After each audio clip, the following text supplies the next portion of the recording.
the public. We're recording. Please go ahead. Thank you. Good morning, everyone. It's November 12th. This is the Finance Committee meeting, and my first order of the day is to make sure that everyone can hear and we can hear them because we're conducting this meeting virtually. So I will start by just going around the room that I can, as I see people. So Bob. Present. Councilor Haneke. Present. Andy. Present. And Joe. Present. And Alicia has not told me she can't come, but I think we'll go ahead and start the meeting. Great. Alicia has joined us. Alicia, I just went around to make sure everyone could hear and be heard. Can you let us know if you can hear us and we can hear you? Yes, I can. Thank you, Kathy. Okay, good morning, everyone. The first item, the way we organize our agenda is public comments, but I don't see any attendees. So we'll make it the last item on our agenda in case their public shows up toward the end. So we have two main topics, the first being more a review with the financial indicators that Sean presented on Monday night. And so I wanted to focus on some questions that were raised during that meeting and any other questions that we have now. And I have one comment on it that is a segue into the second item was guidelines. So, for the financial indicators, I think the main thing that I think we all should focus on is at the very end, there are two tables. There's a table of projected revenues and projected expenditures. So as needed, we can pull those up. So I see Mandy, Councilor Haneke has her hand up. Yeah, I'm going to focus on the projected revenues first so that maybe we don't jump around too much. Sure. I want to say thank you. I think I said this at the council meeting during the meeting, but it looks like local receipts are closer.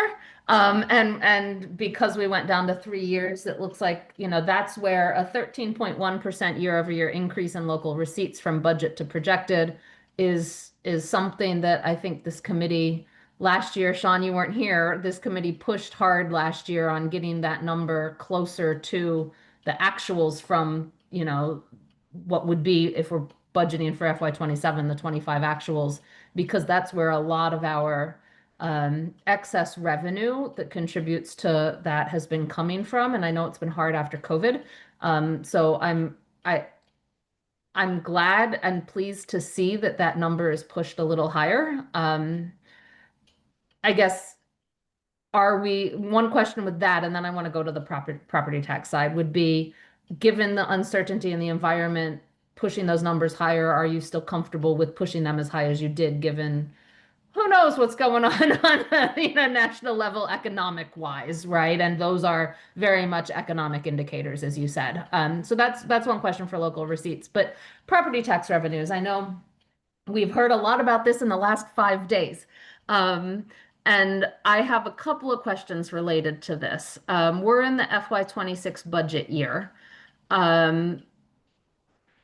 That new growth number that we budgeted presumably includes a building that now is rubble. And you had already indicated that you thought that 650 was going to be 400 for this current fiscal year. So how much lower are we now in terms of that? And then another question about the current budget year, and then I'll go to the projecteds.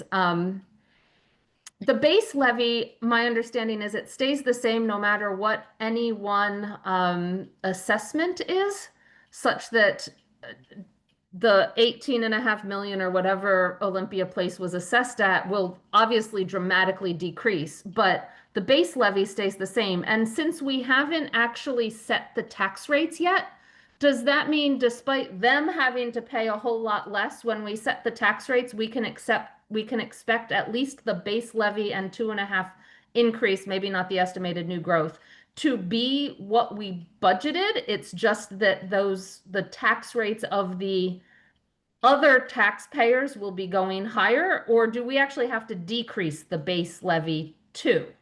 So that's a question there. And then corollary, FY27 that you presented, that base levy is based on our budgeted FY26 levy limit.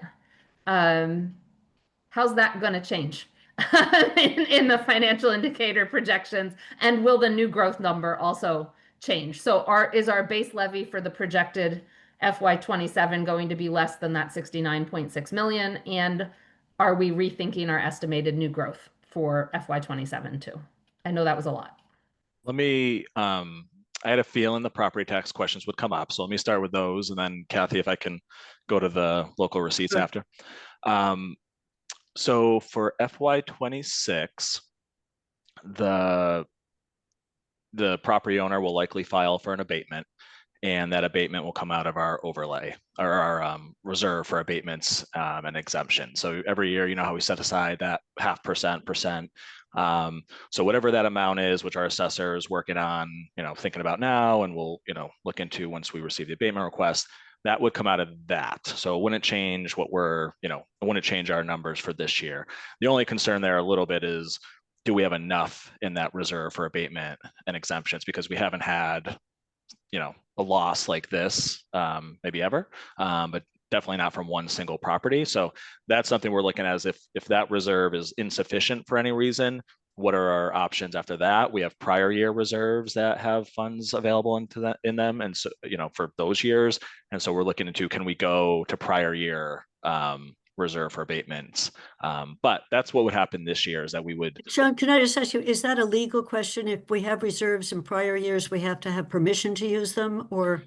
I just need to, again, we haven't had to do that. Okay. Definitely not since I've been here, and I don't know, in the past. So our assessor is talking with the state about what is that process. If for whatever reason the reserve is insufficient this year because of this, unique situation, what is the protocol for, at that point, accessing prior years? So I can update you on that. She's going to look into that today. So that's this year. So it wouldn't change our projections or revenues necessarily for this year. That's why we have that reserve, because we know there's going to be some amount of abatements and exemptions each year, but this will just be much more. Future years, and Councilor Haneke, you kind of touched on this. Yeah. So let's say if the property is rebuilt some point in the future, the value is going to go down as long as the property is the way it is, where it's basically just land and a foundation. So the value of that property, if it stays low, will carry over into next year. And essentially the levy itself doesn't change. How it may be allocated across the properties is what would change. So instead of having a $30 million or $20 million building, to kind of soak up the tax levy, that will have to be spread out across the remaining properties. So the tax levy itself would not change, but how it is distributed and collected across the various properties might change, because now you have a property that's not paying as much into that tax levy. If the property is rebuilt, then it might be a temporary impact. If the property is not rebuilt, then it would be a longer lasting impact. So for this year, it comes out of overlay. For next year, the base that we assume for total assessed values of different properties versus the tax levy, it'll change the distribution because we won't have that value there. Can I ask a follow-up? Yeah. About FY26? We haven't set the tax rate yet. So I guess I'm confused as to why it has to come out of abatement instead of changing the tax rate for this year. Is it because the tax rate is set based on the assessed values as of July 1, even though we haven't actually, as a council, passed the tax rate yet? So we can't sort of reset those. Yeah. So You know, like, I think the is that what it timing, is? I can ask the assessor that question. The timing is challenging because we haven't actually received an abatement request, and we're trying to set the tax rate. You're doing the classification hearing Monday, right? So she's going to talk to the state about that, and I can see what options we have. But I think the assessments are based on date certain, what was there on that specific as date. of the start of the year. Yeah. July 1 or January 1, whatever the date is. And then the process is, but that building's no longer there. Then you file for the abatement. And I think Yeah, so we can get an FAQ for a couple of these questions because I think it'll come up Yeah. Monday, yeah. together this week. Okay, thank you. And then on the new growth, I think part of your question was new growth. So yeah, our new growth this year, I was just looking at it, is going to be, where is it? $391,318. So, you know, for the first time in a while, it's under our estimate. As of right now, I'm comfortable with talk, you know, up to Paul and the council ultimately with the 650. We did talk, have a conversation with the building commissioner and what property developments are out there. There are a few that are anticipated to, you know, begin construction and potentially come online next year. We may not get all of the value of those projects, but we can do partial. So if there, you know, so much of the building is constructed, we can get so much of that as new growth. So there are 2 or 3 larger ones that potentially could come online and add to our new growth next year. So I think we would leave it where it is. I wouldn't really want to go higher just because we don't, you know, because of this year and not knowing the exact timing of those projects. Sean, what were we estimating? What was the estimate? 650. Oh, wow. Okay. So, Joe, I don't know whether people want to see these tables. I had them open in another window, so it's the table at the end of the financial indicator. There's a revenue Okay. table. Oh, okay. Thank you. If Yeah, you and go, if you scroll all the way down, yeah. And if you want me to share my screen at any point, let me know. I can share my screen. Okay. So if Can I that's follow up on the new growth? The budget indicators FY27 projection uses the FY26 end of budget levy limit of 69.6 that includes the 2.5 increase and 650 as new growth. And that's what you just popped forward to FY27's projection. When we see the next set of budget projections, will that number be lower when when will we adjust that 650 down to 391 to change the base levy? Yeah, we'll update the new growth number. So that means our base levy is going down by at least 250 or 60K plus 2.5%. Right. Okay. So that puts the projections automatically doubles the shortfall from what we're looking at now. But I do have an update. So Thank you. So on the local receipts, so you know, these numbers are going to evolve over the next couple months. And so one thing on the local receipts that's improved is I did find something in my spreadsheet. There was a hidden column that was not there previously, but it's on me for not seeing that. So the 3-year average for motor vehicle excise tax and hotel motel meals excise was actually a 4-year average. And it was including something it was really including a budget figure, not an actual figure. So when I removed that from the 3-year average, it brought those up a little bit. So those are going to go up, and I'll share this out after the meeting so you can have the revised numbers. But the revised numbers where is it? Let's see. And again, these could continue to ebb and flow a little bit, but the motor vehicle excise tax is about 2.1 instead of around 2. So it went up about 100,000. And the hotel, motel, and meals excise, instead of being at about 820 is about 890. So it went up about $200,000 when I corrected that. So that will offset some of that adjustment in the new growth. And so if anyone wants Sean to show this, I mean, I'm staring at those numbers. So it's one thing went down and 2 things went up. So the bottom line. Yeah, it's going to fluctuate a little bit. Bottom line negative stays roughly the same. Is that relatively common? I mean, like in our past, I mean, what was kind of the reasoning, Sean, do you think that our new growth was almost half of what we estimated? Was there any one thing that stood out? And forgive me if this is a dumb question. But. No, I mean, I would say new growth we're always very conservative in new growth because it's based on development and new buildings and the timing of when those buildings, you know, how fast they're constructed. So the nice thing about new growth is that it always gets caught up the next year. So let's say we budget 650, it comes in at $1 million. That extra money comes into the base the next year. So it's really 1 year at a time. And then any additional gets built in automatically the following year. So to Councilor Haneke's point, this year it's going the other way, but that's getting built into the base automatically when And the when we only update thing that it number. does is in the year that happens, it potentially produces an excess, end of the year excess. Yeah.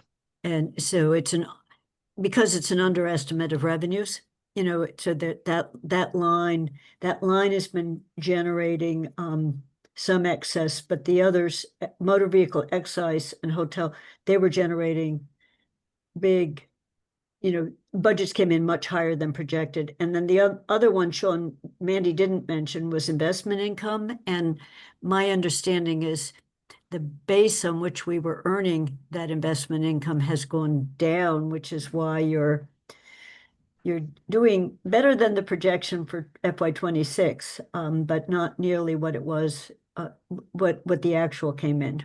Yeah, investment income is the one area where we may want to revise it down. And so my concern is just what you said, that we're using a base that we're not going to have. And it's really, do we want to build operating budgets on something that potentially could go lower, or likely will go lower? So, we're definitely not, I definitely wouldn't recommend building it on the 2 million number that we had in FY25. But even if you go back as recent as FY23. So in FY23, we had brought in about $700,000. And then if you go back to FY22, it was like 100, 120. So this increase in interest income is really a recent update, or a recent phenomenon. And it's a good thing. A lot of it's related to these building projects, and we have costs for those building projects that this will help with. But it's really about especially, and same thing with the new growth. This is about long-term. What do we want to build our operating budgets, our recurring expenses year over year on, that we feel really confident is not going to ever go down, where we have to then pivot and make cuts because of it. So the investment comes in one area where we brought it up. I think if we see the Fed continue to reduce rates, and that's an area we might want to consider adjusting downward. Again, if we bring in more money than what's budgeted, we know we have this, these building projects coming up that it can help with if the council wants to use it that way. But it's really about, do we want to have recurring expenses built on it? And that's the question we have to, that we need to discuss. And Bob. Yeah, I'm concerned about estimates of new growth, given the fire that we had. Paul, are we considering any changes in building codes or density of buildings allowed, which could slow development in general as developers react to the new codes? So I don't know if there'll be new codes. Certainly, our expectations for safety around construction sites is being looked at. We actually had an enhanced safety expectation around the Jones Library, which costs more money for the library project, mainly because of the proximity to the historic building and other buildings downtown. So that's something that we will look at. Also, there will be a discussion about the density on Olympia Drive, most likely.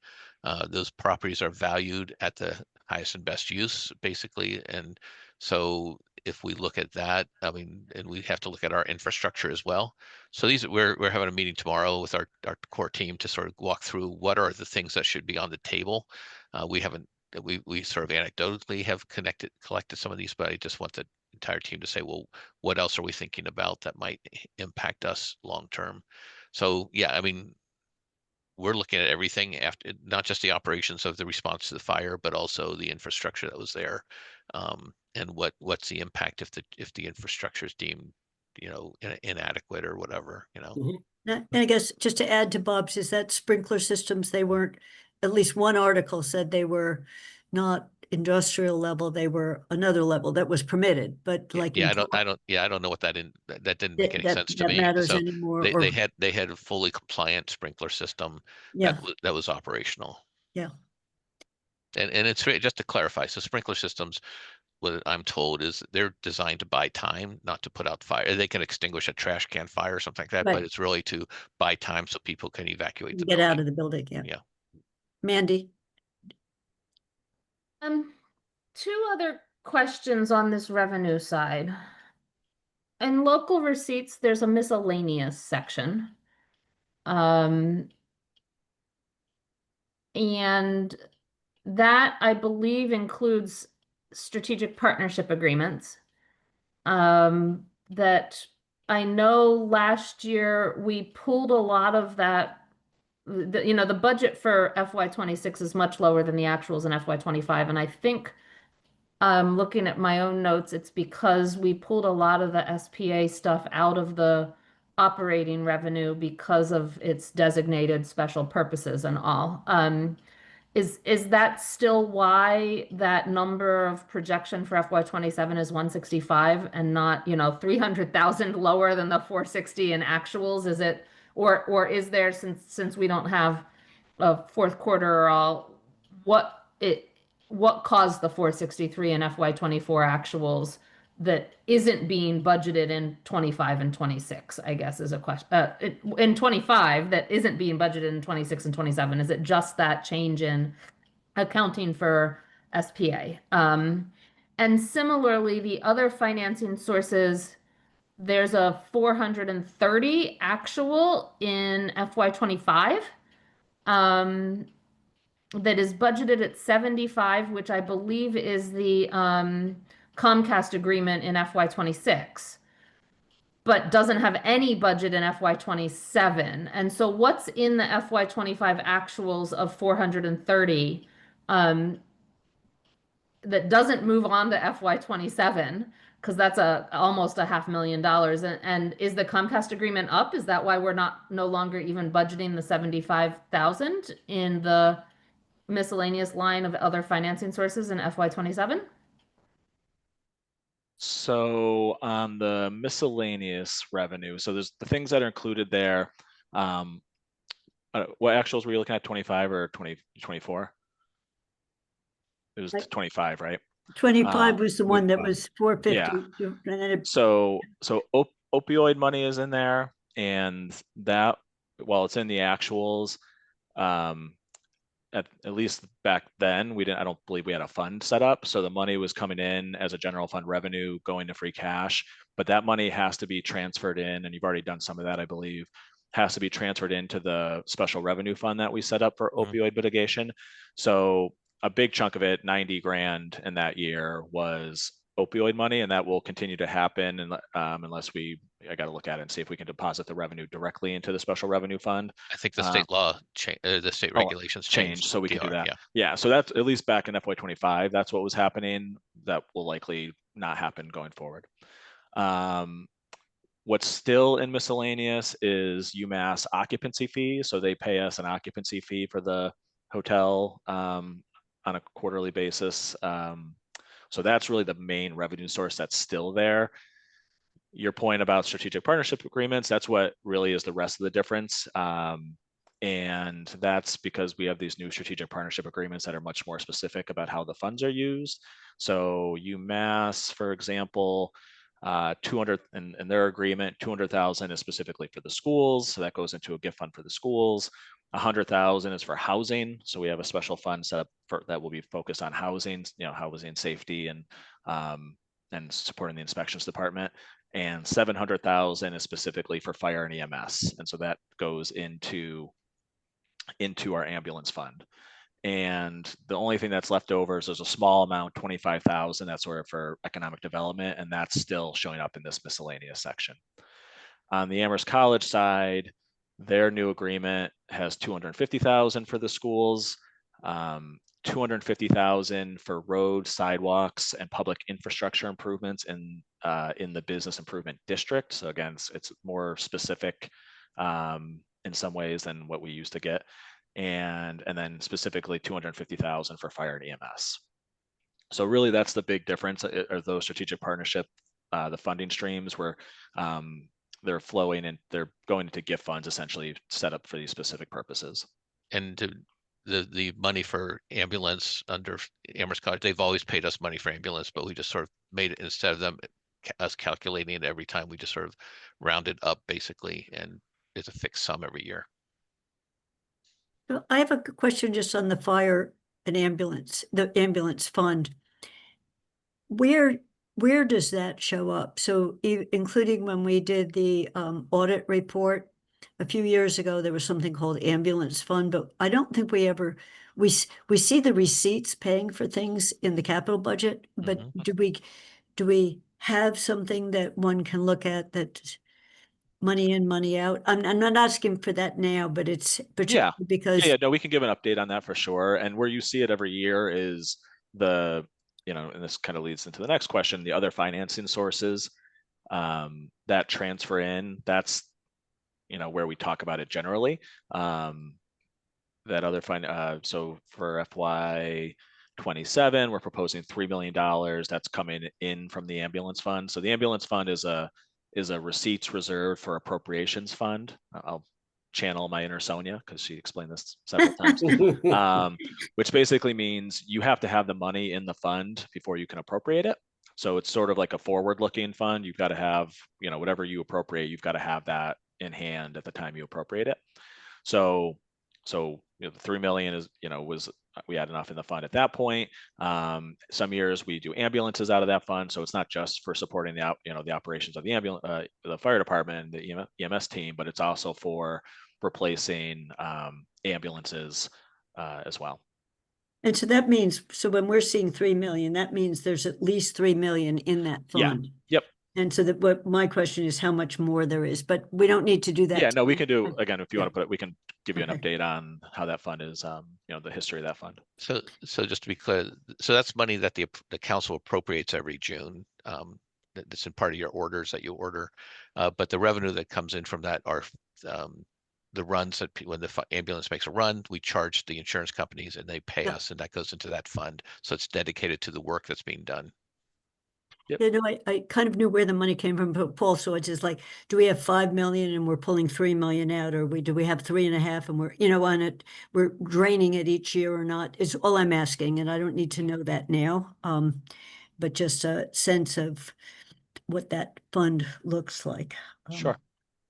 And then I think the other question was on the miscellaneous. So the miscellaneous, 75,000 was Comcast, and there was a transfer in for 355. I've got to do a little digging into that. Generally, those transfer ins means maybe there was a free cash appropriation or something in FY25 that was sort of a mid-year occurrence typically, or maybe the capital plan was built assuming some transfer in from free cash. Actually, it might have been, I think you drew from free cash to fund the school, right? Yep. The one-time appropriation. So that's part of it, and there might have been another piece from free cash for capital. So we don't build the budget on that. That's sort of a year-to-year conversation. And then the Comcast money, so was it, Paul, the end of December 2026 is our, and I'll double check that, but that money actually specifically funds a debt obligation for iNet for the fiber project that was done. So we get that money from Comcast, and that money, it's basically like the CPA money. It kind of comes in and goes out. So whatever we budget there is what we're anticipating, we'll go towards the debt from that iNet project. So when that iNet project was fully paid off, which I believe is around the same time, that's, until we have a new agreement, we won't know what the next amount looks like. Mm-hmm.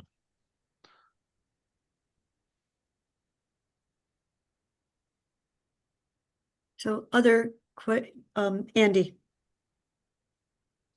I was just going to follow up on that.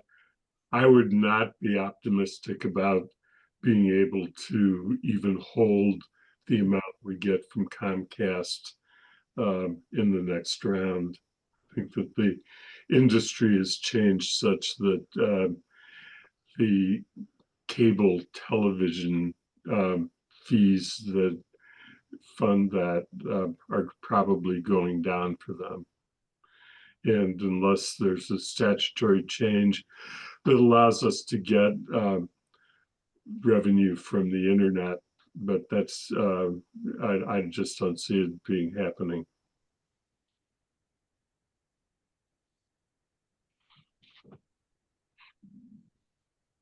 So other questions on indicators, either revenues or expenses? I have one thing I wanted to point out on expenses, but Bob, you go first. Yeah, I have a question about where the CPA tax that residents pay. Where is this in here? And then where is the CPA money we get from the state? I don't see, I'm trying to figure Yeah. out what it is. So CPA, the revenue we collect is not part of this budget. We have a separate fund that all the surcharge revenue and the state revenue goes into that fund, CPA fund, and then the CPA committee will make a recommendation and the council will approve it, and it comes out of separate funds. The only thing you do see here, and it's just the way the law requires it, is any CPA debt is technically part of the CPA fund or part of this budget. It's just always been that way. So what you'll see is in the other financing sources, that's actually a transfer in from the CPA revolving fund to pay for the debt. And then on the expense side, you'll see a number that matches that. So it's basically a transfer in and transfer out only for the debt funded projects for CPA. Most of the projects that CPA approves, are not from debt. So you don't see all of it, but so basically all the receipts you won't see here. This is only the amount that is needed to pay for the debt. Okay.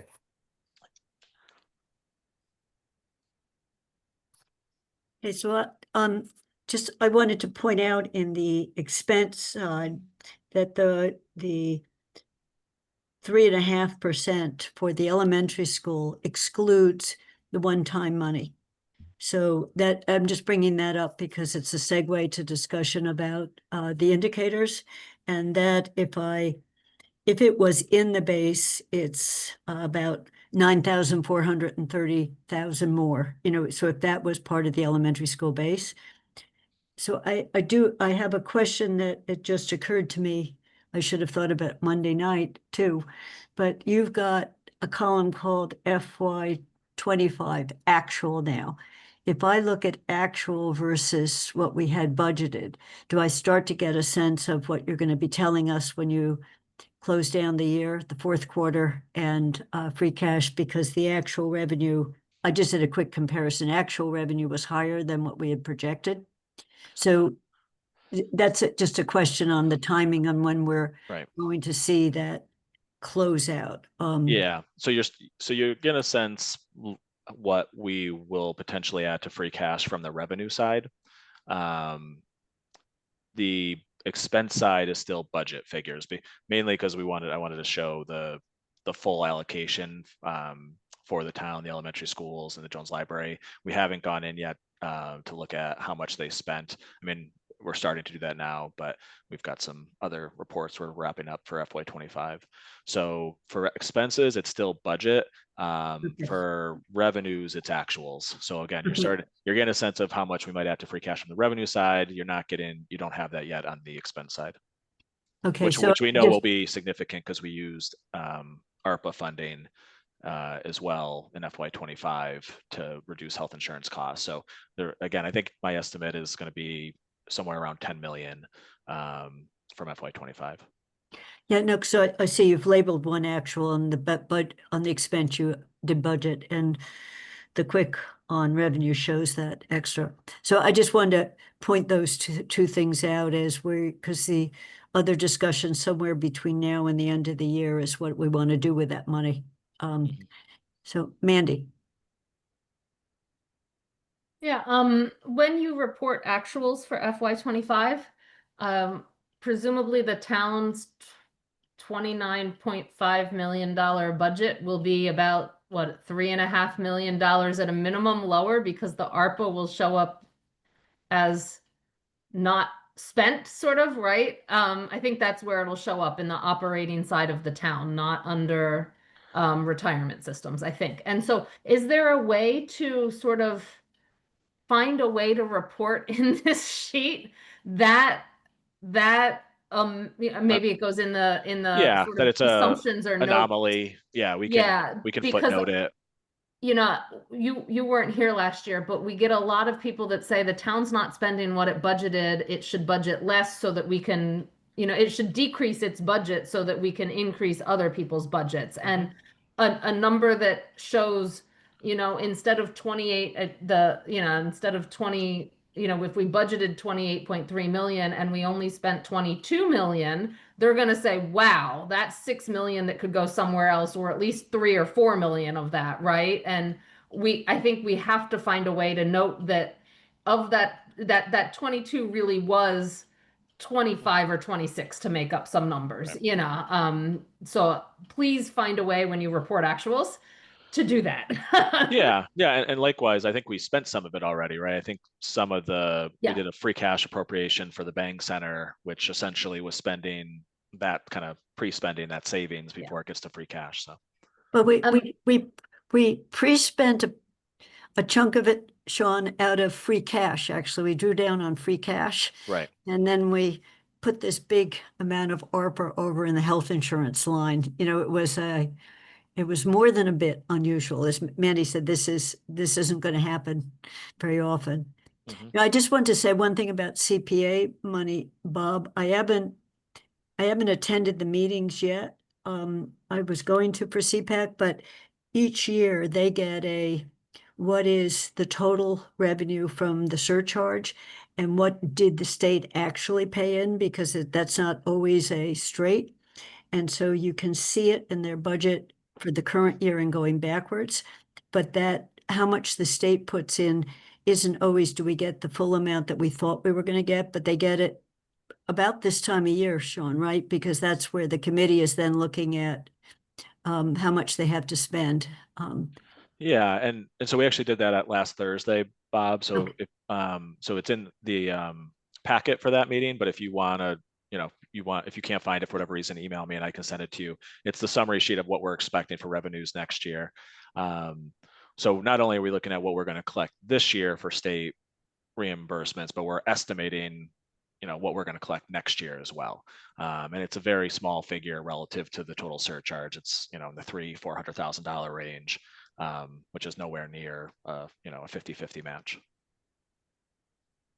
Yeah, so that's why I said, so you know what it potentially could be, but the state has never come up. So that's usually when I was watching the committee, it's one of the question mark ones that is a proxy.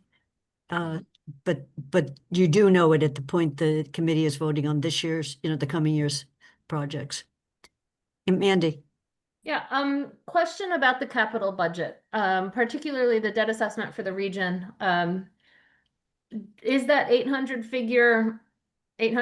figure, all four towns just approved debt for the middle school roof that will come on presumably in FY 27, given when it's going. And so is this 800,000 a decent estimate of that, or are we potentially facing more? Question number one. Question number two, last year we asked the school, and then I was talking to, I believe, John Trickey at Four Towns. We asked the school why the region always borrows for all of its capital projects, including the ones that are only $10, $20, $30,000 or, say $50,000. Capital projects, if they were from the elementary school or a town we'd never borrow for, we would pay cash with. And we asked, is there a way for the region to sort of do a cash capital assessment to the towns?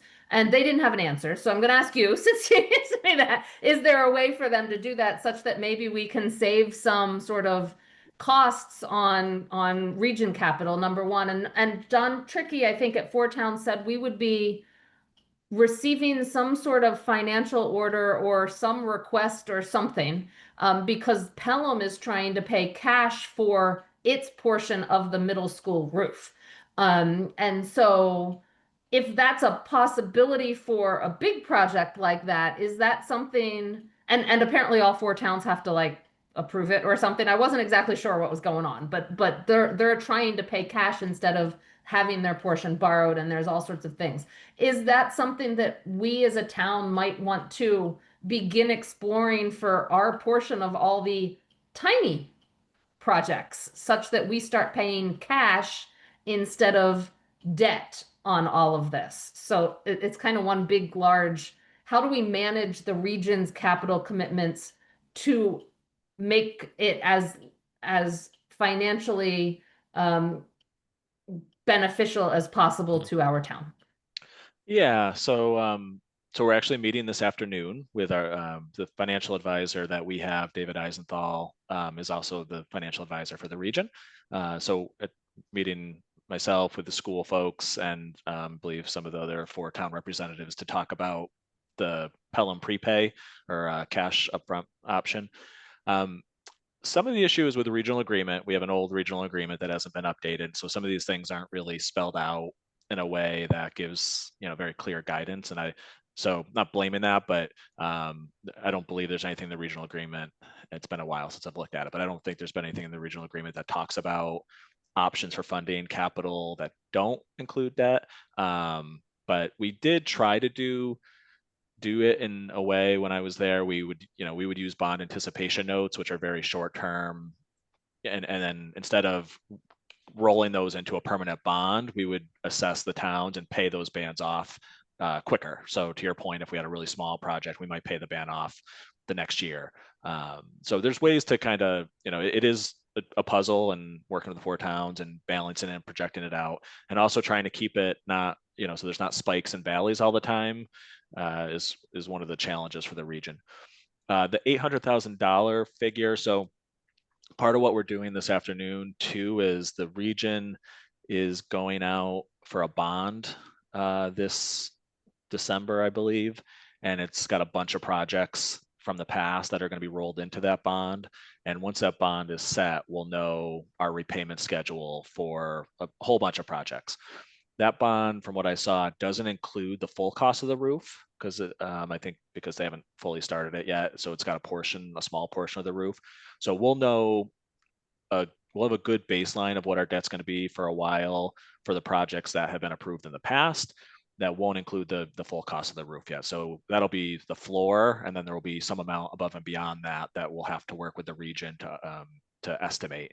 So I would say the 800,000, it's higher than prior years, and it's higher because we're assuming an increase for the roof. But ultimately, it's going to come down to how many years they borrow for, what interest rates they get, and what the final costs come in at once they bid the project out. So this number is another one that will likely shift a little bit before it's final, based on conversations we have with the region.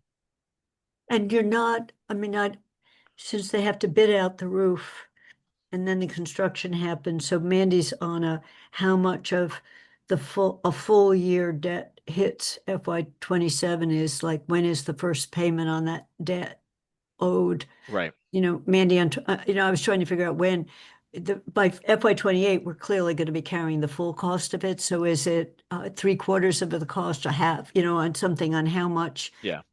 And since the debt we'd be carrying is going to be more than the debt we had originally written in, there's some one subtracted from the other. So Shannon had thought that might have update on that 10-year capital numbers in December. Sean, is when, Okay. what you Yeah, said at one point. that's where we would take our lead, is from the data they give us for their debt schedule. So I think they still prepare a capital plan that would have a projected debt schedule associated with that, and she would update that with the based on conversations with the financial advisor. So once we get that, we can adjust this number, and if we don't get it, I'll talk to her.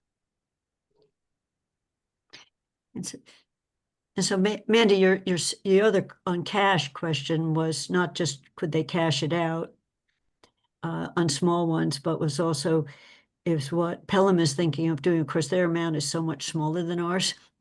It's like, would it ever make sense for us to be saying to the region, we want to do this in cash rather than, so you're going to have answers to those questions soon, which is great. Yeah. So anything else on revenues and expenditure side before we turn to topic 2? Mandy? Oh, I just want an estimate of when our retirement system assessment will be totally known. I believe it's a projection right now. Oh, When do we get the number? Sometime this month. They release the appropriation letter this month that includes the number for next year. So we'll know it very, very soon. And there was a question, I can share the answer now. There was a question about who at the financial indicators meeting, who sets the fully funded date. And I mentioned that our system is on track for 2032. And I talked with the chair of that board, and he said basically their funding schedule is what sets it. If they want to make it 2033 or 2034, they would adjust their funding schedule. So there is some flexibility, and they're actually already looking at potentially adjusting their funding schedule to stretch it out a little bit longer. They're looking at how to gradually get to full funding. And so that could, again, potentially, maybe not this year, but in future years, lower the annual increases a little bit, or start to shift them to little decreases year over year. Andy? Just because it's a big number and it's been a contentious problem for all municipalities. Health insurance, I assume, is still a big unknown that could have huge impacts, but we won't know until January or February. Yeah, Paul, I don't know if you have any new information to share, but we're still, we're anticipating double digits again. It's going to be the biggest cost driver that we probably have this year for our budgets. Can I ask? So, if I can respond to that. So, yeah, so Maya is going through they have a lot of complications this year, especially as they look at new members who want to join from Hampshire County, but there's also multiple other regional groups that are in the same situation, if it may not even be public. And there's also a lot of questions with Blue Cross, because you see they have a major negotiation going on with UMass Medical that controls a lot of Central Mass recipients. So there's a lot of things in place that they know it's going to most likely be double digits, and it depends on your how well you're doing in terms of claims and which end of the spectrum you are on that. So does the general government side of our general fund carry any school costs other than pension? I think we asked this, is a piece of what we pay on OPEB, the elementary school? I know it doesn't carry region. And I just, it would be good to get those numbers for the projected year when you can, Sean, not immediately, but just some sense of what is in general fund budget that is explicitly food on the operating budget. I know how to do it on the capital side.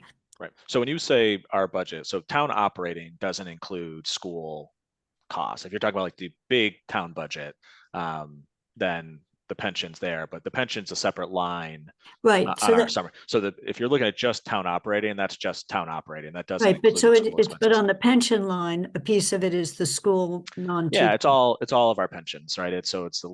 But there isn't anything on the health insurance side. Is that correct? Are we carrying? No, health insurance is in each operating budget. So in the town operating budget has just the town health insurance, and the school operating budget has just the school health insurance. And they have their health insurance for their retirees as well as for current? Yeah, just like us. Yeah. Okay. Mandy. When Paul says double-digit projected increases, are we looking at low double digits like 10, 11, or are we looking at, I mean, high would be 99, but I'm assuming we'd never go that high, but like, or are we potentially looking at the 1920 that the last one came in at, or even above that? Do we have any idea when Maya says expect double digit, where in the range of double digits are we potentially seeing? So you saw the Hampshire County was like 18% and then another 20%. So I don't think we're looking at that. Maya groups its entire pool and it rates it, and then it individualizes it, and they create a range that they can meet. So they try to shave off the top and the bottom, to make it sort of, and they try to hold on to the best performers without, and so we don't know. I'm guessing it's still below 20%, but I don't know how much lower. And they don't know either, honestly. They look at claims as of September 30th, I think is what they start. But you haven't heard like the almost 40% that basically the Hampshire Insurance Group faced in 1 year. Yeah, Okay. I don't think that they're not there. Yeah. Okay.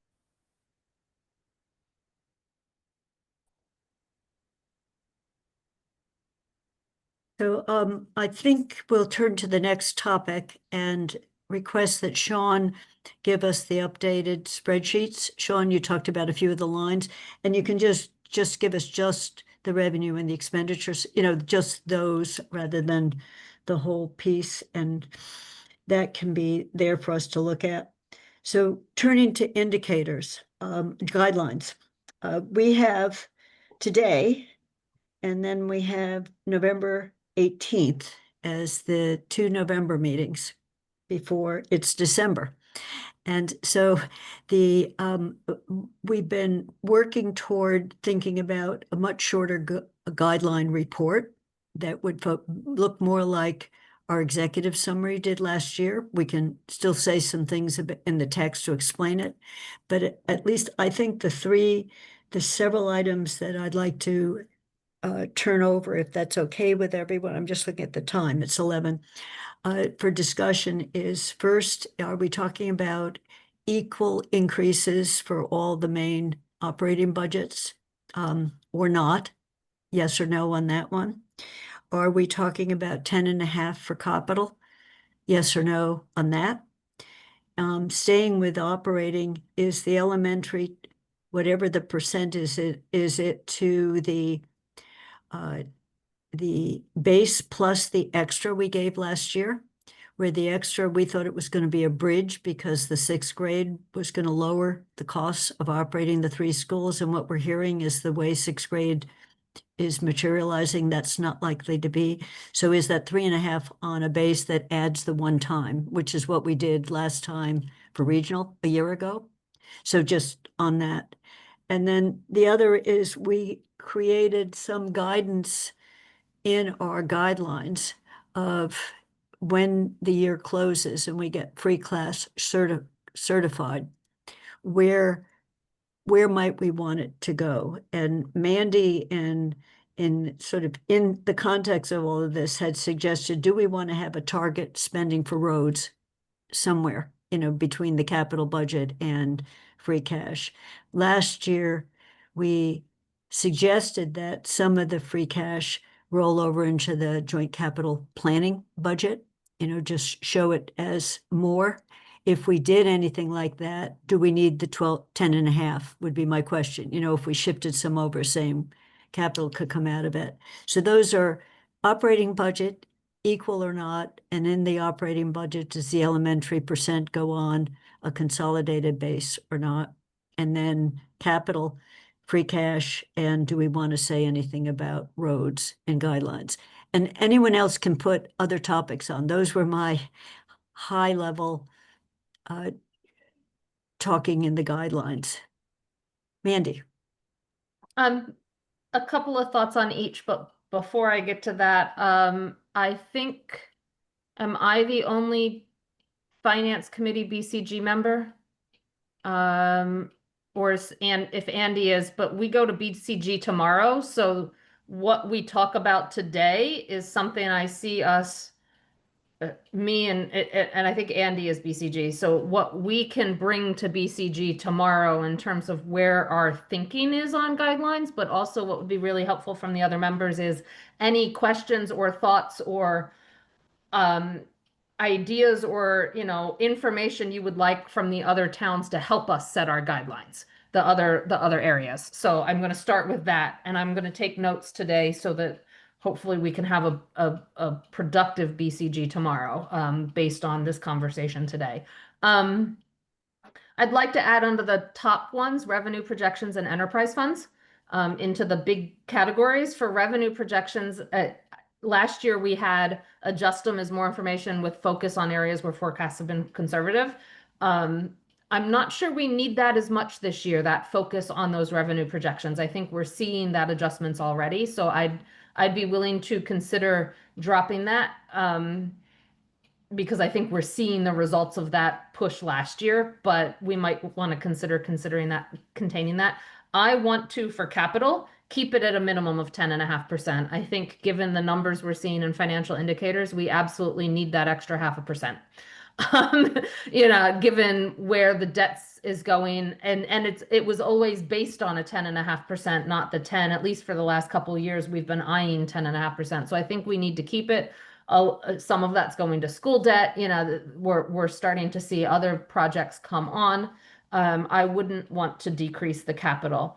the elementary and the equal increases go together for me. And I think before I can comment on what I'm thinking on that, I really need more information from the superintendent and the elementary school committee, particularly with the elementary, because as Kathy said, we've been operating for the last 5 years or so on the assumption that the new consolidation would reduce expenses at the elementary school. Not that necessarily they need a lower budget by automatic, but that the year it came online, they might not need as big of an increase because of lower infrastructure costs. And so I think before I discuss, in my mind, before I can consider should the base include that one time that we did last year, and what about the increase to the elementary, say, I need more information from the schools as to really what their consolidated budget is looking like compare in terms of expenses and staffing, frankly, staffing levels because of a consolidated school and all compared to this year. And that's something I personally want to see if we can get an idea of at BCG, because without that, if the consolidated school requires, say, 5 or 6 less staff no matter what, that's a difference in quote their estimated budget. And if it really does have no heating expenses or electricity expenses because it's a net zero building, well, that's a number that goes to zero, right? And that's about the amount, I believe, that was the quote one-time money in the current year's budget. And then if the rent at the middle school is per the current regional agreement, well, that's a whole lot lower than maybe some people were expecting, right? And so I need more information before I can comment on that piece personally. Kathy, can I So- just build on that or just highlight one other? Absolutely. I think everyone should react to that, because I have some questions to add to what she just said. Andy, go, and then should Sean go first, and then you, This is Andy? just really specific to what Mandy just So said, which is just staying with elementary, yeah. just really, and just technical. I think you all will need to know the timing of when the school committee plans to release that building. Because if they're planning on releasing that building, let's say next year, who's anticipated to carry the utility cost, whatever the costs are of keeping that building, even though it's going to be empty, there's still going to be some cost to maintaining that building. And are those costs going to reside in the school budget, or is there some expectation they might reside in the municipal budget? Because we don't have a budget for that. So Paul, I don't know if you have any update on the timing. You're talking about Wildwood, right? Wildwood, yeah. Because the new school theoretically will have lower costs, but if they're anticipating turning that back over to the town, in September, we have to make sure there's a budget for that somewhere.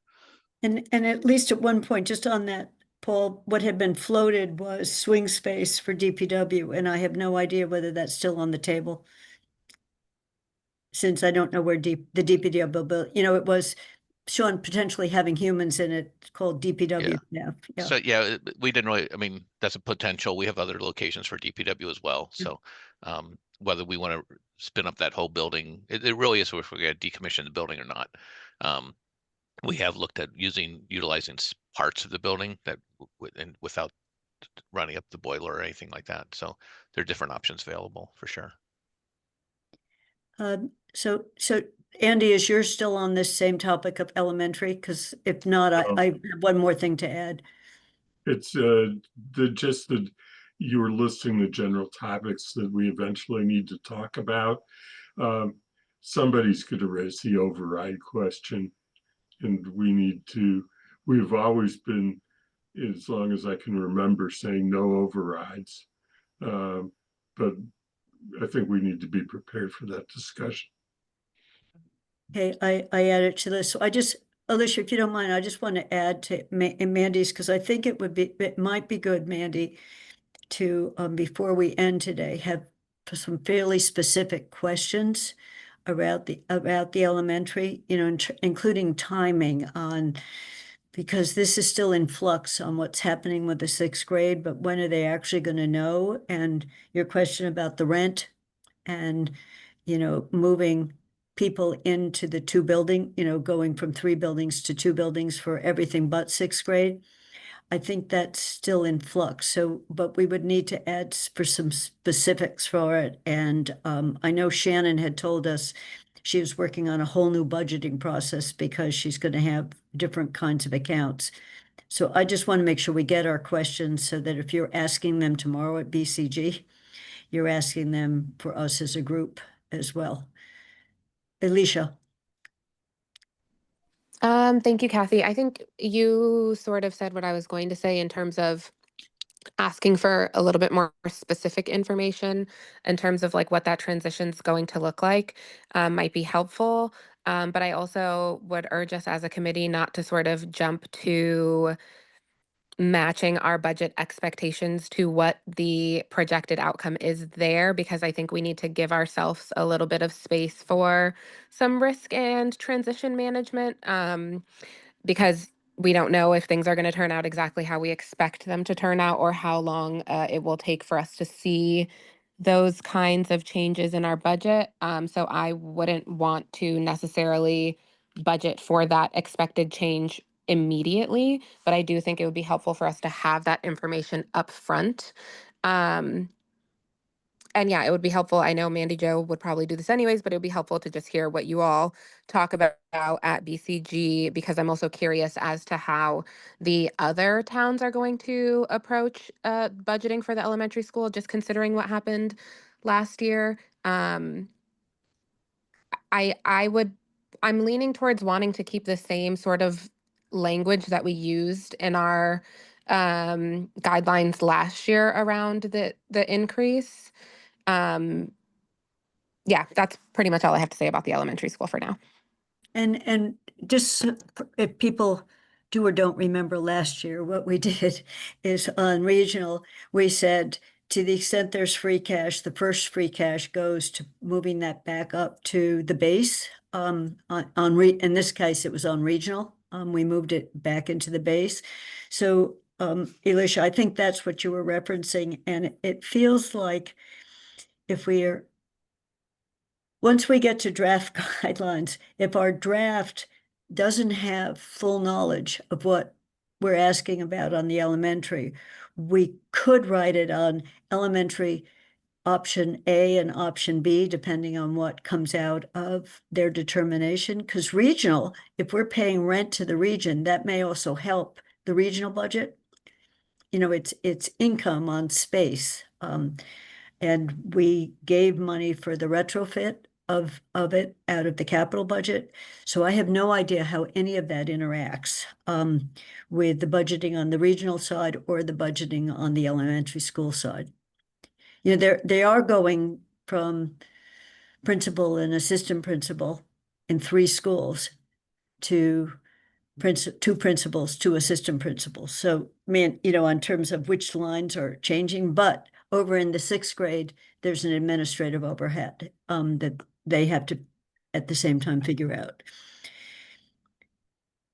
So that what I heard as questions was, how near are they to know with some projection on what the plan is with the 6th grade in terms of rent and carrying costs for that, and the potential savings for the K through 5 in the other schools.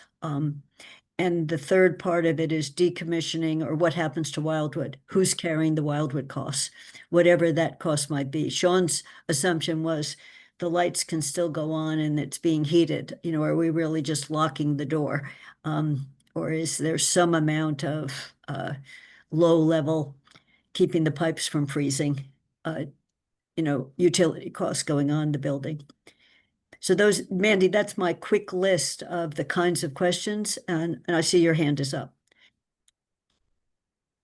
Yeah, the other thing regarding the 6th grade, at least, is the shared costs of, the shared employees, because in theory that reduces the region costs and potentially, and I don't want to say increases the elementary cost, but any shared employee, like it sounds like the principal, at least at this point, is planned on being shared. And if the nurse is shared, or that if some of those employee costs that are 100% owned, for example, to use an awful word, by the region right now, become 75% owned by the region and 25% by the elementary district, the region costs also have a net potential decrease.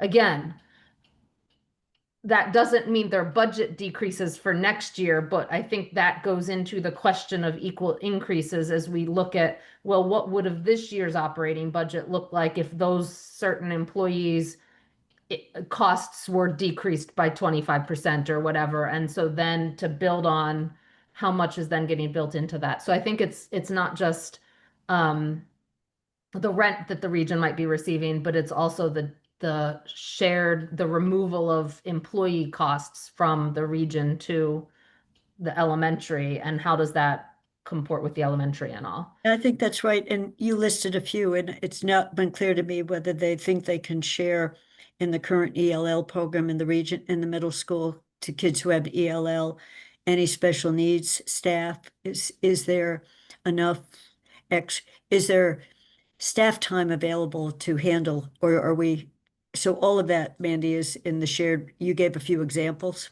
but for any of it, because that helps the region. It means the sixth grade's more expensive, but it helps the region.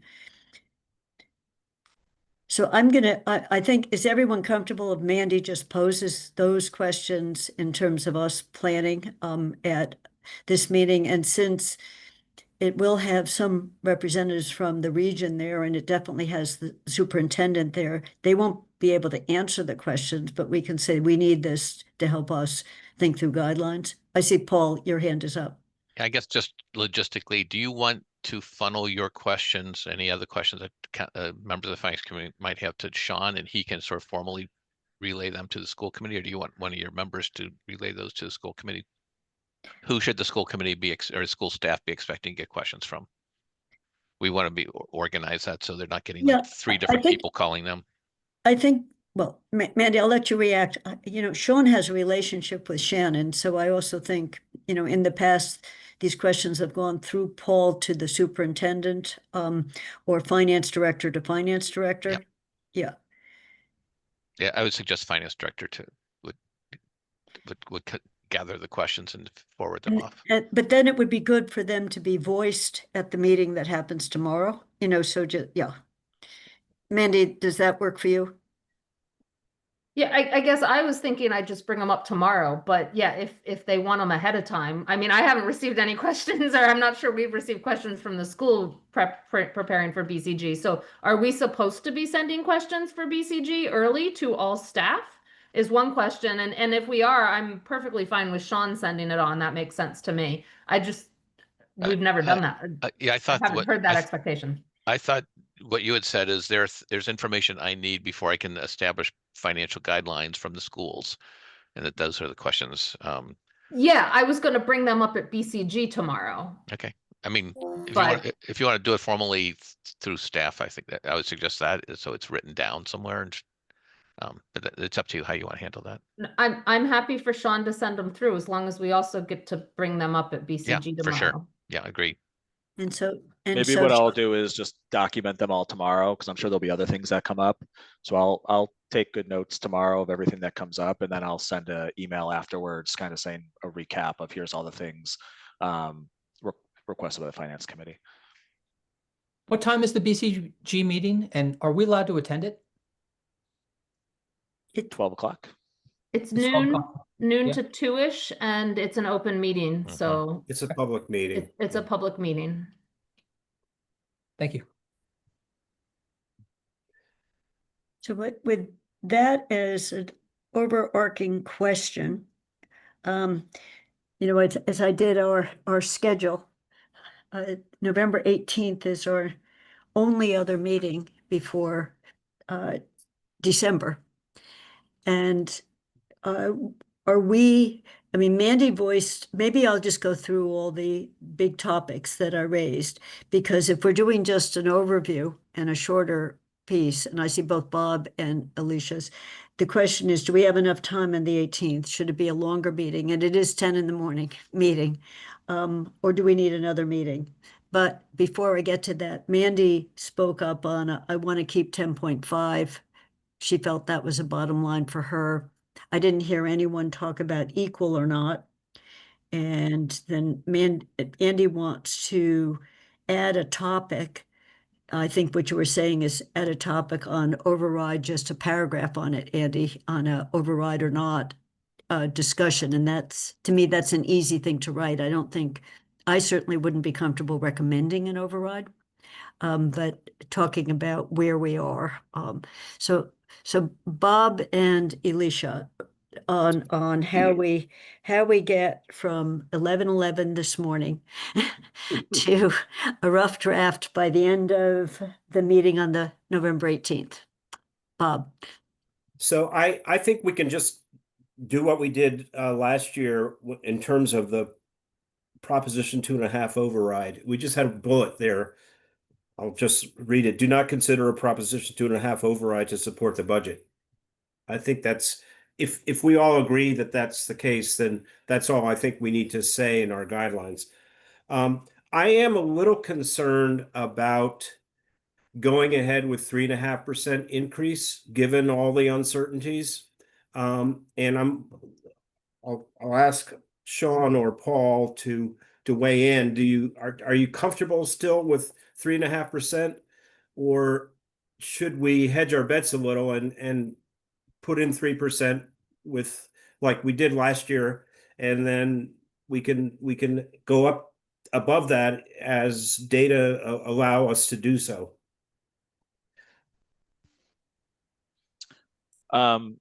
So Paul asked the same question before we presented it, at the financial indicator. So, yes, I still think we are being appropriately conservative in our projections, both on the expense side and on the revenue side. The one caveat is state aid, and one caveat is state aid. Right now, again, we're projecting flat. So if we get what we've gotten in past years, that'll give us a little bit more room, and we might have the ability to adjust upward. But there's just a big unknown there with how the federal funding will impact the state. I've read a bunch of recent articles that it's going to be potentially pretty bad, especially on the healthcare front and on how they fund health insurance throughout the state. So that's the one big unknown. So obviously it's up to you all what you want to do for budget guidelines, but I would say based on what I know today, we're comfortable with the 3.5%, but there are some unknowns out there. Alicia. Thank you. I was going to come back to something Mandy Jo brought up about free cash for road improvements. And I was wondering, I think, Paul, you're working on like some type of road paving planning document. And I'm wondering when that will be presented to us. Yeah, so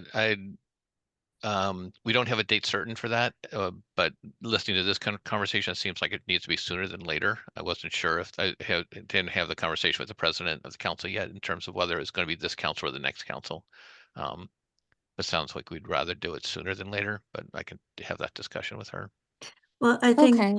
Oh, sorry. Go ahead, Kathy. No, I would just think, Alicia, if we were to say we wanted a target of at least this on roads, we wouldn't want to set it in a way that we couldn't achieve it, and part of that is, are we giving guidance about using free cash once it's certified for roads? And Alicia, I think that's where what kind of numbers are we talking about? What's a 1 year, 2 year, 3 year, 4 year plan, right? Yeah, I think that's exactly where I was going with this, is like it would be helpful to understand like what physically can happen in the next budget year so that we can sort of understand that reality and align our expectations or our recommendations with that if we do decide to recommend a number from free cash.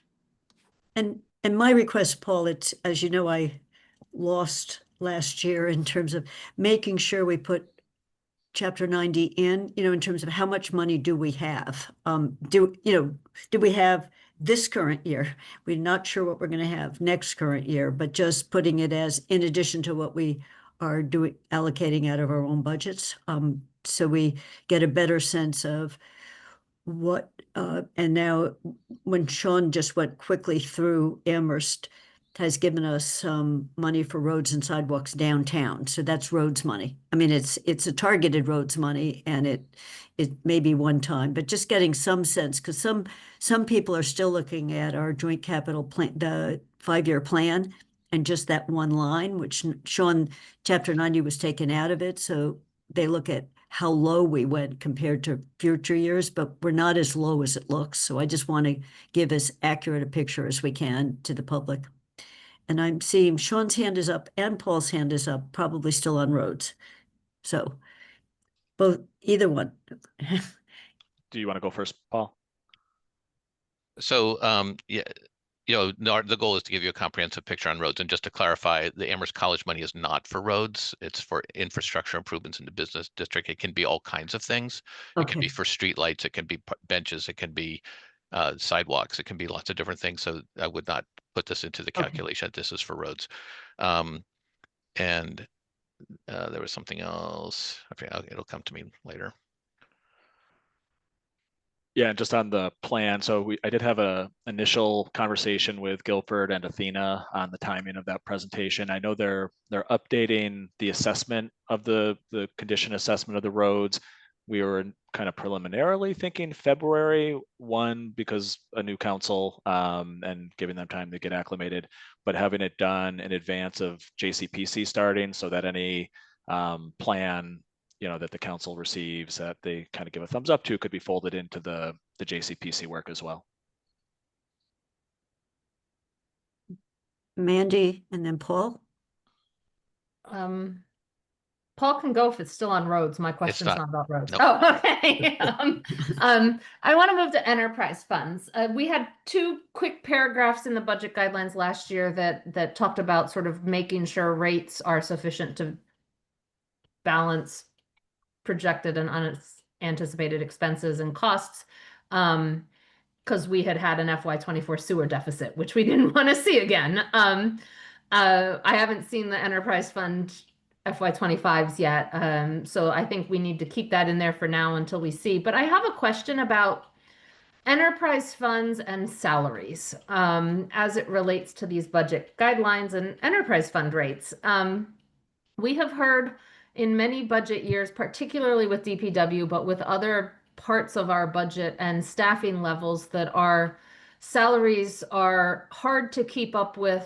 They're not necessarily out of line with other towns around here, but that they're hard to keep up with private and other towns in other parts. And I think we've heard it a lot with the water and sewer employees because they're much more specialized than other parts of DPW. So my question is, and this, I don't know whether it goes to union stuff or not, is there a way, since the water and sewer are enterprise funds, to increase the salaries of those employees through the enterprise fund sewer and water rates so that we can make the salaries for those employees more competitive in hopes of being able to cut down on the number of empty chairs, say, in those positions, and also maybe improve retention in those. And should we then, if that is possible, and I don't know whether it is regarding union stuff, right? But if it is possible, should we as a finance committee potentially recommend that in our budget guidelines of increasing sort of the salary schedules for our enterprise fund employees and paying for it with rates? Because in the long run, it might actually help retain and decrease then sort of training costs and stuff like that. Paul. Yeah, so to respond to that first, I would ask the Finance Committee and the Council not to weigh in on collective bargaining issues. That is all, you already have weighed in on that in the past. They are using that in terms of through our mediation process. The goals that you're announcing, Councilor, is in agreement with that in terms of, we don't want to see turnover. That's not an interest of the town. We want to make sure our salaries are competitive.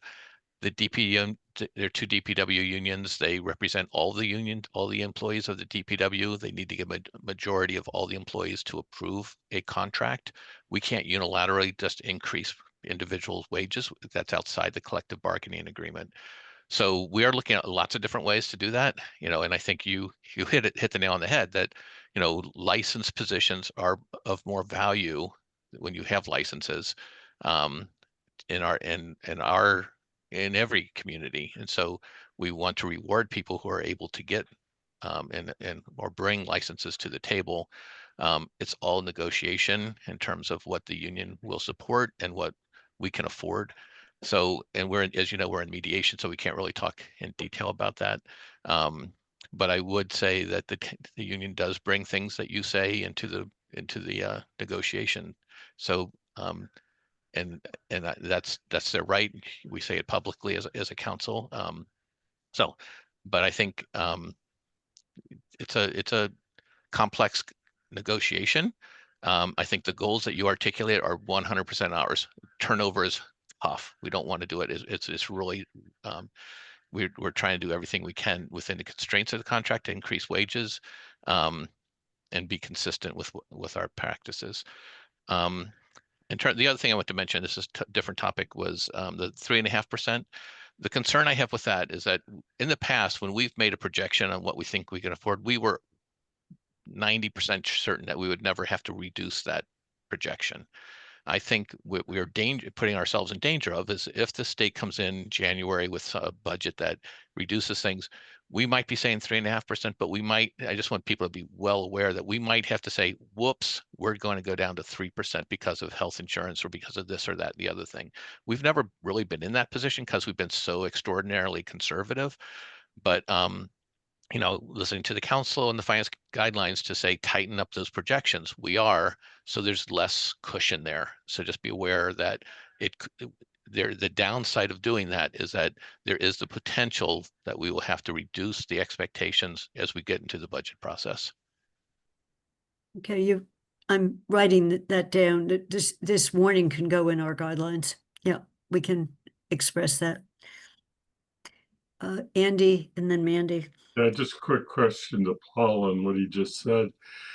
Isn't the health insurance ultimately paid out of each of the operating budgets, and therefore, if there's an increase, it affects how the schools and how we as municipality and the library deal with our operating budgets, but it doesn't? Why would it affect the 3.5%? I'm more referencing if our revenues drop for any reason, or the new growth is even worse than we think, or if the state comes in and starts reducing budgets, because I think that's the biggest danger right now, is the state with a third of their budget coming from the federal government and the actions that they might start to take. And Mass Health is a big portion of their budget. So if Mass Health, the funding sources they have to support that becomes... when we say it, we need to say it because of concerns about revenue. Yeah, no, that's the way I wrote it down. That's how I wrote it down, Andy. And it can be written in a way about revenues, and then on the flip side, if health insurance goes up, it means there's going to be a squeeze on everything else, even if we can maintain 3.5, which is the year we just went through. Health insurance gobbled up money for everything else. Meaning wages, people. Yeah. Okay. So, what I've heard so far, so no one has weighed in on equal or not. We have talked about the discussion around whether elementary goes on to the base or not, and use of excess free cash, getting roads in with some kind of target and some encouraging for free cash to be used when we certify it for roads to meet those targets. Saying something quick about override. And then one person spoke out strongly for staying with 10.5 for capital. Bob. Yeah, I agree with the 10.5 for capital. I agree with equal funding. I think it's the simplest way to deal with the budgets.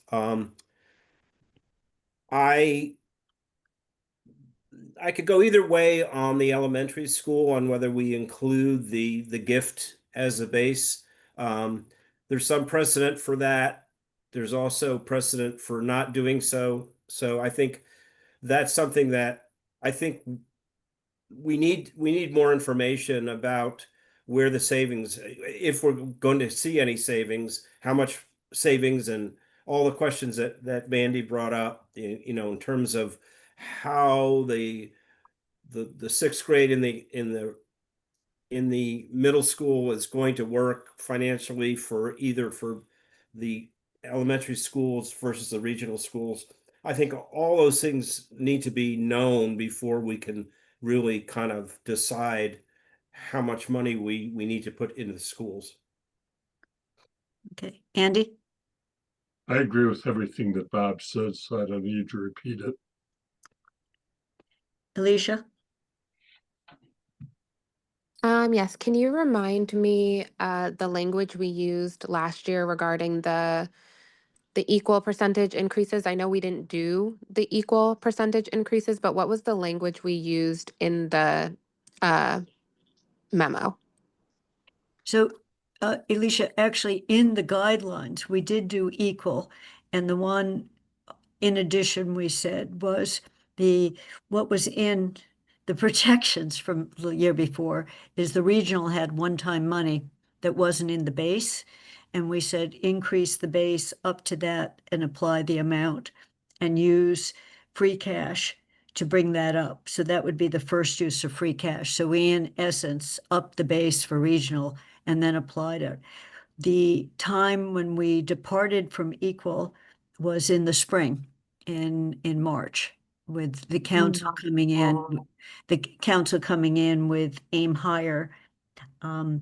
So that was when we changed off of equal. And I just want to mention one thing that one of the towns in the region said if Amherst goes to 3.5 and we keep the assessment method that we're on, they have to do an override. They can't come up with their money. You know, so for them, 3.5 was a big number. I'm just putting that out as an observation by one of the small towns. So Alicia, that was where, if you look at what we and the council then drafted in December, we stayed with equal, where the one that actually got a more than equal because it wasn't in the base was regional. You know, so it because the base didn't have this extra amount in it. So I hope, was that clear what I just said? Yeah, that was a helpful reminder. I'm just wondering, aside from possibly hearing updates from the BCG meeting at our next finance committee meeting, when will we hear from folks in terms of what their needs are for the next fiscal year? I just want to ensure that the language we're using doesn't set us up to be in a place to not be able to pivot or adjust. That is my main concern.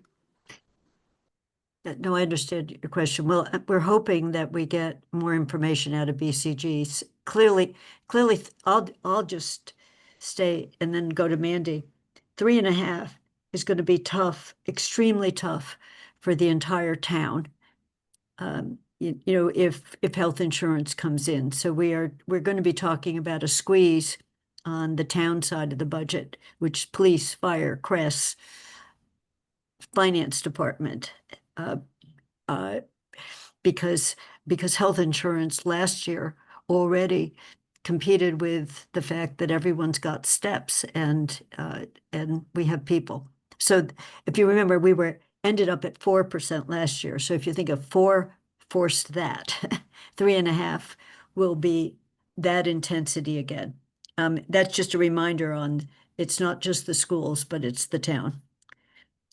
The library is the one which is such a small part of our budget because of their situation. They're still in a temporary thing, but whether they're at 3 or 3.5 is small change in terms of the total budget.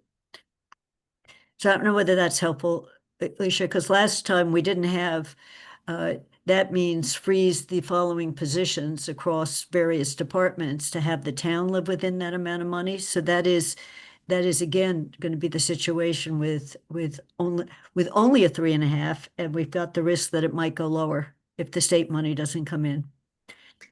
Yeah, that's helpful. And maybe I can think about this between now and our next finance committee meeting, but I'm just again concerned with our language sort of fixing us into a place there. So not that I'm necessarily against having that be the recommendation, but that I would like the language to allow for some flexibility if need be.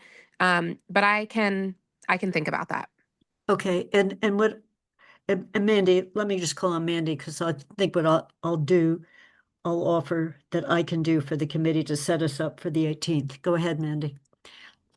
Just a couple of things, some based on what Counselor Walker was just talking about thoughts wise, but and a answer to one question Counselor Walker asked, and then some other thoughts. Last year, the budget guidelines for the region, well, for the guidelines in general, because it had one-time money that we had stated specifically in FY24 or 25 was one time. And so what we actually said was not take it out of free cash. It was when you update all of the financial projections sheets, the first Okay. thing you do if there's additional money is add the one-time money is we worded it as first prioritize including the full FY25 region assessment for Amherst in the region's FY25 base to Okay. calculate the 3% year over year. That's how we worded it last year Yeah, in the guidelines. I misspoke, yeah. So I just wanted to clear that up. I think this year the guidelines actually, given what we're hearing from the manager, from Paul and Sean, is we actually have to discuss, instead of in many years we've said, oh, if there's extra additional, I don't know whether we did it last year, if there's additional money in terms of things for the municipal budget, the town side of the budget, think about adding these positions or adding more money this way. I don't think we can do that this year. I think that paragraph probably needs to disappear. I think what we need to say instead is, give us a long-term plan of how, with these insurance increases, we're going to manage the frankly projected cuts in staffing. And also I'm getting more and more concerned that there's the employee side, the salary side, and then there's the sort of expense side of each department's budget. And the expense side has not been being increased at all, yet expenses are going. I think we need to make some sort of note about whether we actually want the expense side to be brought up to where current expenses are, which will again then potentially decrease the number of staff members we can have, depending on how the budget works. So I think we actually have to spend some time on what we want to see from the manager in terms of long-term planning for expenses that do not fit into 3.5% increases, and what we want to see from him as we discuss those cuts, because it's going to be cuts. Some things for tomorrow. I still want a little bit to piggyback on what Kathy said. I want a little bit more information from the region's finance director or business manager on what the percentage, the current guess of the percentage splits of the assessment will be. Because if Amherst's percentage of that total assessment is decreasing again, then that actually puts a whole lot more pressure on the small towns. And our 3.5% projection might not actually be, in the end, the driving number around what the total assessment is in the region, because the other towns would be facing much more than 3.5 or 4%. With us, they'd be facing 5, 6, 7, 8, depending on how, if our portion of that assessment percentage wise is decreasing. If our portion is increasing, our number might be the driver. But I would like to know where our guess is in that. I know it's not set in stone, but I think that would help some of that conversation to know,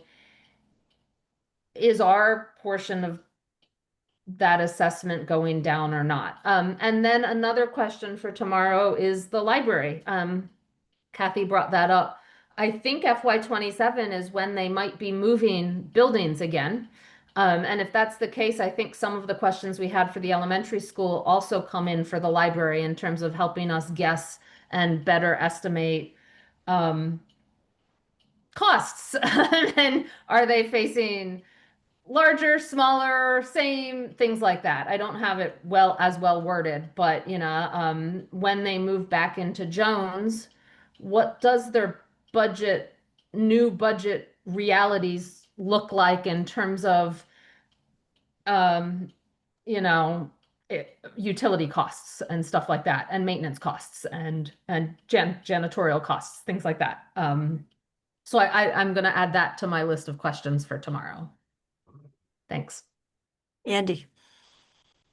Yeah, as far as the regional budget and the regional allocations of the assessment, I don't think we're going to have the kind of shifts that we had last year, because it was a massive change that came about when DESE came in and said, you can't do what you have been doing before. You need to go more towards the what the statutory framework is for setting the budgets. So I think that we probably need to be more posing it as a question for Shannon to give us some guidance on, that tells us, what she expects to happen, assuming that the DESE rules are going to be the same as they were in the current year. And I don't know what Sean thinks. Yeah, Sean, Andy, just on what Mandy's point, if we stay on the assessment method, that was the big jump, going back to it. A 1% shift on Amherst is a lot of money. So it just on the 5-year moving average plus EQV, staying on that. So yes, it was even worse last year, but a 1% shift, if we went down 1%, if you calculate it, it shifts a lot of money onto the other 3 towns. So that's where, Mandy, I think that's where you were going.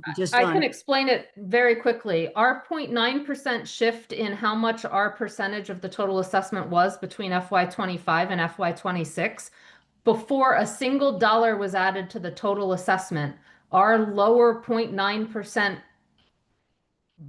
thing, that's the raw numbers, that's not with the guardrails or anything, resulted in Pelham starting 7.5% higher, Leverett starting 3.4% higher, and Shutesbury starting 2.1% higher, before you added a single dollar to the total assessment. So think of it this way: if Amherst generally pays $80 of a $100 assessment, and we now only have to pay $79, our percentage went down, our contribution went down $1, which a year over year is a little over 1%. But that means the other 3 towns' contribution went up from $20 to $21, which is 5% to begin with. I think it is 2.5%, 5, 20 to 21. They added $1. It's 5% to begin with, before you even changed that $100 to $101.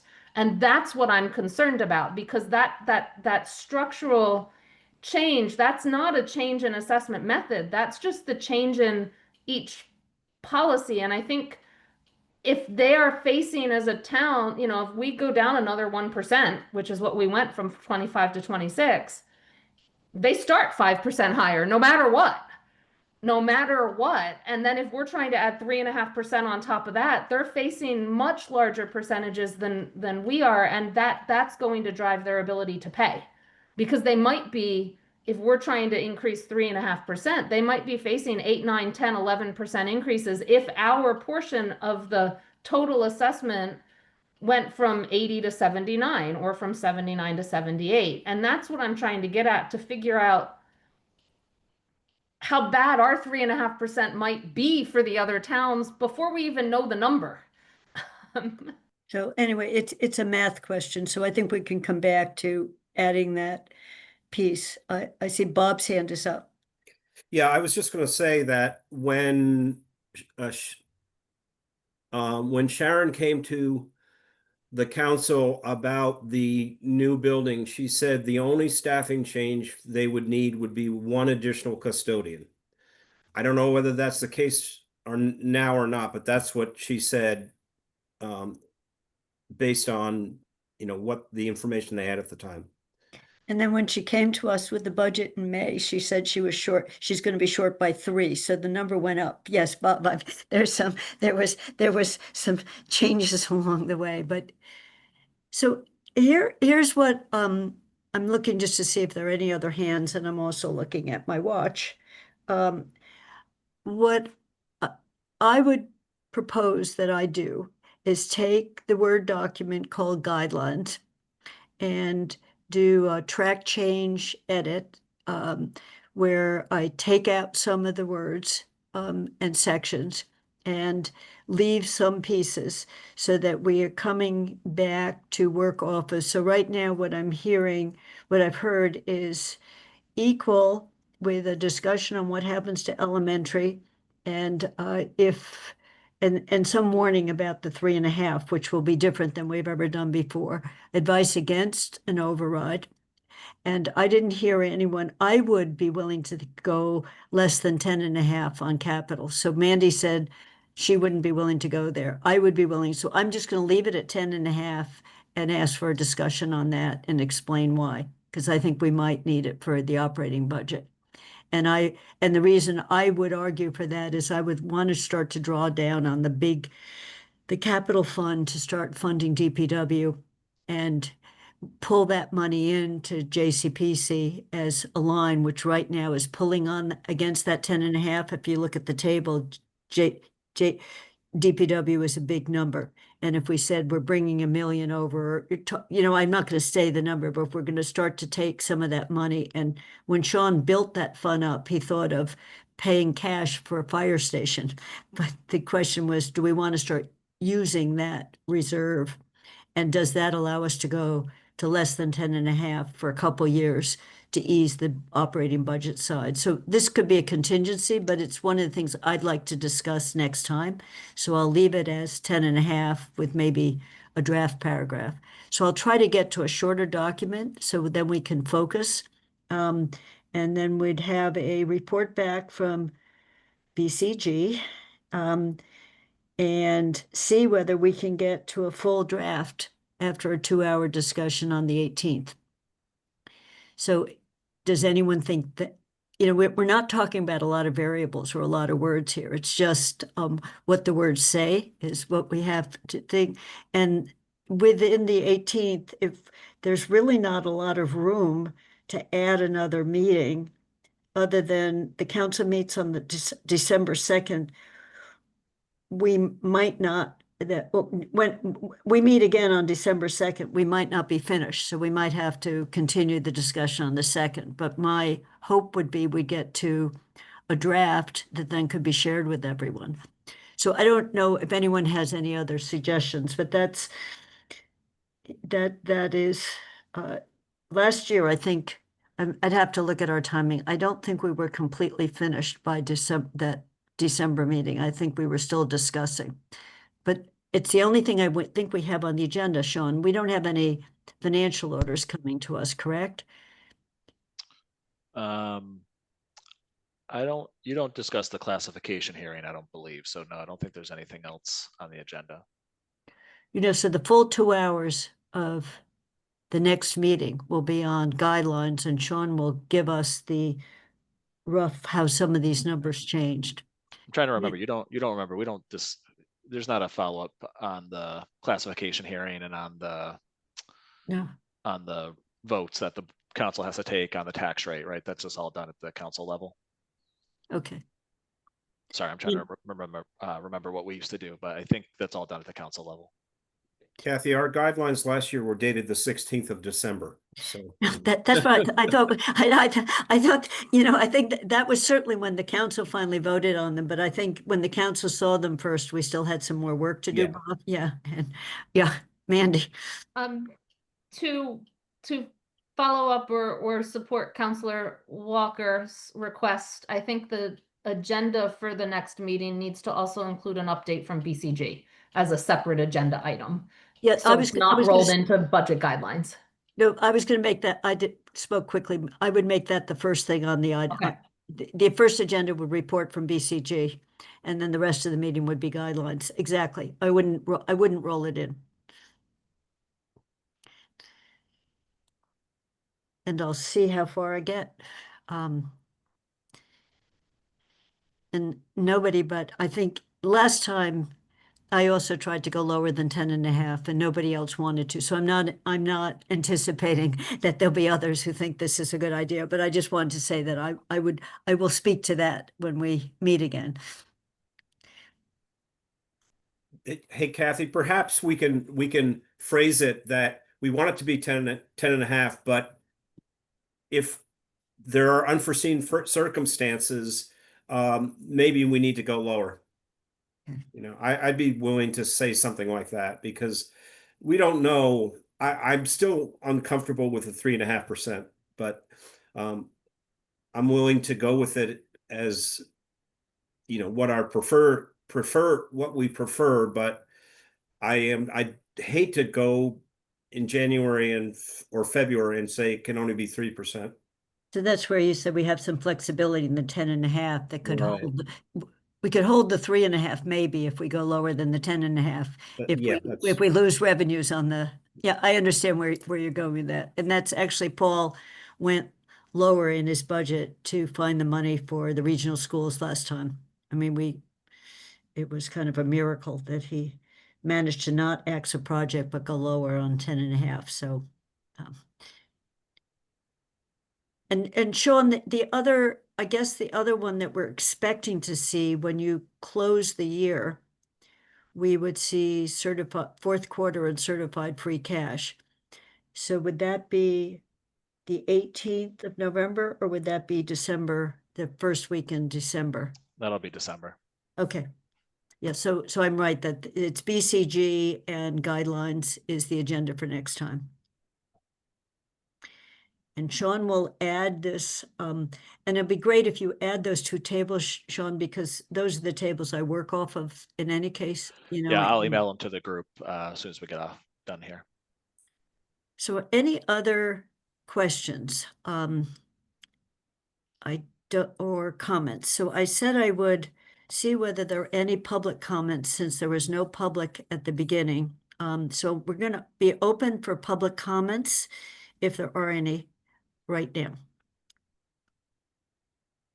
So there are two attendees. If either one of you would like to make a comment, raise your hand. I don't see any hands up, so I will make a motion to adjourn. Second. Second by Henneke. I'll do, Kathy is a yes. Bob? Aye. Counselor Henneke? Aye. Andy? Aye. Joe? Aye. Counselor Walker? Yes. We are adjourned at whatever time it is, 11:49. Thank you, everyone.